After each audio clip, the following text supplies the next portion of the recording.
Well, hey, everybody, and welcome to Progressive Field. Game 5 of the ALDS is 24 hours away. I'm Brendan Gulick, along with Tommy Wild, just checking in as we had a chance to hear from Stephen Vogt, had a chance to talk to Matthew Boyd, Hunter Gaddis, Kate Smith, a few other Guardians along the way as the team works out today on a gorgeous afternoon. Tommy, we're going to have day baseball tomorrow. Maybe that's the biggest thing we should say off the top. The game time tomorrow has been changed from an 8 o'clock first pitch to a 1 o'clock first pitch because of some bad weather in the area. And I think the resounding, sound from the clubhouse is that they could care less. Just whenever you want to play, let's play. And thankfully, there won't be any rain in the way of that. Yeah, absolutely. And I think that the fact they went from 8 o'clock to 1 o'clock may not seem like a big deal, but I'm so glad they didn't go from 8 to 4 o'clock because of those shadows was such a big storyline during game 2 when we had Skubal and Boyd on the mound. I'm so glad that they didn't do that. The shadows shouldn't be an issue. 1 o'clock game start, exactly a week from game 1. Let's go get a win. Yeah, and listen, there's everything at stake, right? It's an elimination game. This is what you play for. This is what you hope you have a chance to play in. And maybe the monkey's off Cleveland's back because finally last night in Detroit, in one of the most back and forth, emotionally draining, fun games you can remember seeing in a while, Cleveland comes up with a huge win, 5-4 over the Detroit Tigers, and they've forced this game. They were able to do it by exercising some demons from 27 years, many, many times over, 11 consecutive postseason losses in win or go home games.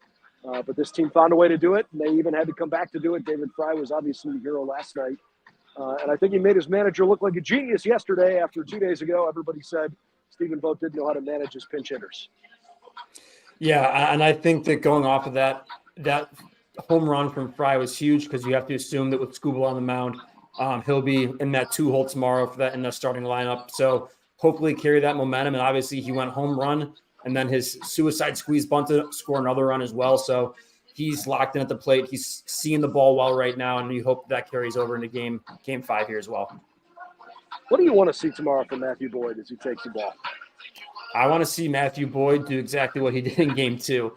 He talked a little bit about emotion and the emotion Skubal let out during his, start. But Matthew Boyd let out some emotion as well, and I think that's perfectly fine. And I think that when we see the emotion from the pitchers, it makes watching the game from a fan's perspective that much better because, most of our reactions are very similar to theirs. So I want to see him continue that emotion. Speaking of emotion, he actually got emotional talking about making his start tomorrow. After everything that he's went through, the Tommy John surgery and all of that. So I want to see him do exactly what he did in game 2, fill up the strike zone, let that emotion out. Because I think that shows who the type of pitcher he is, and that's going to be contagious in the dugout and hopefully leading up into the batter's box as well. Yeah, we just got out of the press conference room with him, and he definitely was a bit choked up when reflecting on the fact that he's been through an awful lot. Absolutely. And now he gets a chance to start a second playoff game in front of his home crowd. And, yeah, he gets to do it against Detroit after having just traveled to Detroit for the last couple of days where there was probably a lot of nostalgia and life coming full circle for him. He's got 4 kids. He's married. He's life has changed a lot, I think, for Matthew Boyd. And, I think back on some of the guys that have had opportunities to start critical games in Cleveland baseball history. And, it's not always the Corey Klubers that jump out at you. It's not always the CC Sabathias that immediately come to mind. For me, it's more the guys you're like, oh, wow, all right, well, yeah. Ryan Merritt comes to mind for me. Sure. That's the first one that jumps to mind to me. Absolutely. Or, even go back further, right? I mean, it's in 1997. Everybody's like, Jarrett Wright. Okay, I guess Jarrett Wright's got the ball. So, a chance for somebody that Cleveland can really rally around. I think Matthew Boyd is such a breath of fresh air. He's got great perspective. He's ultra competitive. He's the kind of guy that has put the work in and is really locked in on, hey, I've done all the preparation Now I get to just go have fun and pitch and just Yep.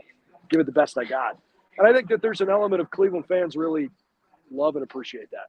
No, absolutely. And it's not just Boyd who has that perspective as well. I mean, that's the entire message that Vogt has been giving this team last night when he was talking in his post game, and even today. He's like, the work here is done. I remember the kind of the phrase that stuck out to me when someone asked him about playing in an elimination game. He's like, if you're playing in an elimination game, it means you had a good season. Like, let's go out there and do what we can do and have fun along the way. And I think that that's the perspective you need to have coming into these games. Yes, everybody knows there's obviously pressure.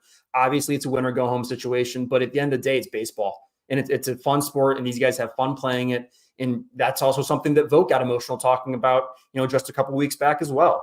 So I think that mindset and everything that they're saying about they're just going out there and they're going to have fun and play the brand of baseball they've played all season is exactly the kind of mindset you need to have in one of these elimination game scenarios. I was glad to hear Austin Hedges be as honest as he was. He was asked about, hey, fans are living and dying on every pitch, and maybe your family and your friends are living and dying on every single pitch. Playoff baseball's tense, and sometimes it's hard to watch. And it was alluded to the fact that maybe when you're in the moment, you guys don't feel quite that in the dugout. He goes, yeah, we do. We absolutely do. Yep. Because it's wild, but you find a way to channel it and then use it to the best advantage that you can. And I just thought that was really refreshing how honest that answer was. And listen, I spent a lot of time around these guys here, especially the last week, and I get a pretty normal vibe, right? I mean, everybody knows what's at stake. If they don't win tomorrow, then they're done. Right. But there's not this panic. There's not this different level of like, uh-oh, we're not ready for this moment. It's like, no, let's just see if we can kick the can down the road a little further. And what the heck, maybe we go win and we can go keep spending some more time together.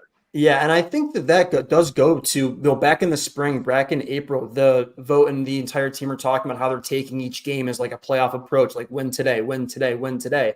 And I think maybe in April we can look back or in the moment we were thinking, it's April. Like, we can chill a little bit. Like, yes, that's going to be important at some point, but now here we are in October and they're facing an elimination game, and the vibes are just, let's go win a game, because that's been the vibe the entire year.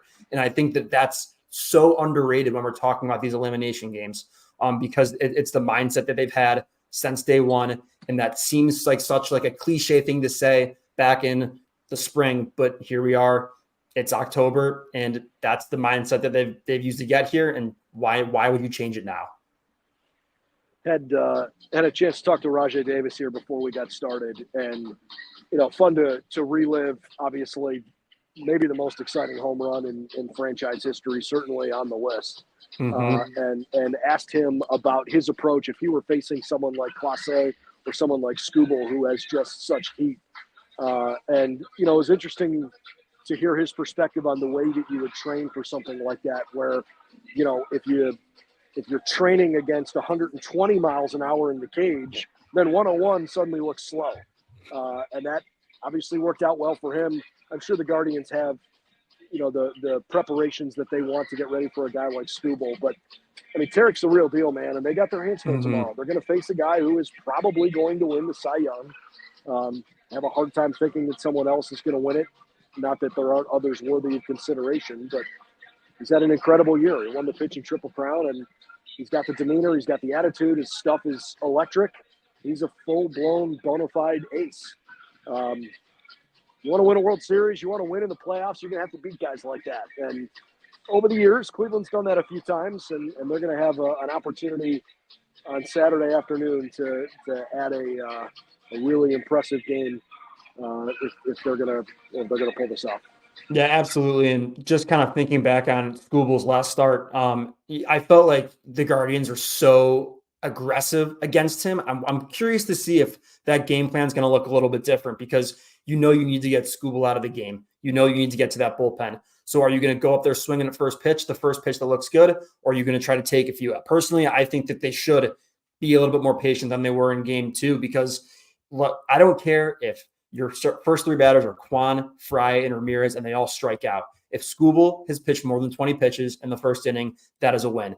So I'm really interested to see and know what that game plan is going to look like throughout the first few innings of tomorrow. But like you said, Skubal's incredible. Skubal's amazing. And there's a reason that he's your game 5 starter. It's because, like you said, he's got to win the Cy Young. It's great to see that Jose Ramirez finally had not his only postseason defining moment of his career. He's had some good moments, but man, hitting that home run when the team so desperately needed it, I thought was awesome. Obviously, the David Fry moment is going to be, it's the David Fry game. It's the guy that was the player to be named later to turn into Cleveland postseason hero and Cleveland baseball folklore forever, which is awesome. Stephen Kwan is having an incredibly impressive postseason so far offensively. Brian Rocchio's played pretty well so far, which has been a nice change of pace because at times he's really struggled. Certainly would like to see Andres Jimenez start to have some better at-bats. It's been a little frustrating for him in the playoffs. Josh Naylor's been okay, but, you kind of hope that he can come up with a big hit. Kyle Manzardo certainly has the ability. What kind of plate appearances might he get tomorrow, if any, given what Fry just delivered last game? There's going to be lots of little wrinkles in this game that I think are going to be a lot of fun to watch. Yeah, absolutely. Absolutely. Especially on the defensive side as well. It'll be interesting to see who they start at catcher. We heard from Austin Hedges talking today about all of that, or a little bit of, mindset and everything. Hedges got the start in game 2, I believe it was, against Skubal. We'll see if they'll go in that same direction tomorrow. We'll see. I think that there's so many different storylines you can dive into, both on offense and defense. It's going to be a great game, though. It's going to be a great game, and those storylines are definitely just going to write themselves as the game goes on. Guardians and Tigers, game 5 of the ALDS for the second time in Cleveland this year. We're going to winner-take-all game. Obviously, the Cavs had a game 7. This is game 5 because there are only 5, but you get the picture. It's win or go home. And if you win, jumping on a flight, heading to New York to go play the Yankees, try to win a pennant starting on Monday. Lots of coverage planned for you on our YouTube channel. We certainly hope you'll subscribe there, and you can follow us along the way as well. Cleveland Guardians on SI. It's si.com/MLB/Guardians. For Tommy Wild and Brendan Gulick, we will see you at Progressive Field tomorrow afternoon. First pitch, 1 o'clock. Cleveland gets ready to play the Tigers.